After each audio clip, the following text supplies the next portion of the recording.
સાબરકાંઠાના વિજયનગર તાલુકા પંચાયત ખાતે વિકાસ સપ્તાહની ઉજવણી દરમિયાન વિકાસ રથ ચર્ચાનો વિષય બન્યો હતો।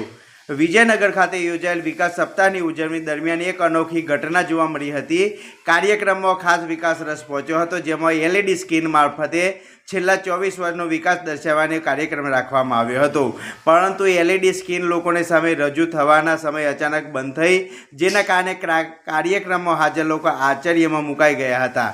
આ પ્રસંગે સાબરકાંઠાની સાંસદ શ્રીમતી રમીલાબેન બાળા પણ હાજર રહ્યા હતા। વિકાસ રથની ખામીના કારણે કાર્યક્રમ દરમિયાન થોડો સમય ગોટાળો સર્જાયો હતો અને લોકો વચ્ચે ચર્ચાનો માહોલ જોવા મળ્યો હતો કે વિકાસ રથ આવે તો ખરો, પણ ત્યાં જ બંધ થઈ ગયો હતો। વધુ વાત કરવામાં આવે તો સાબરકાંઠા જિલ્લાના વિજયનગર તાલુકા પંચાયત ખાતે વિકાસ સપ્તાહની ઉજવણી દરમિયાન વિકાસ રથ ચર્ચાનો વિષય બન્યો હતો।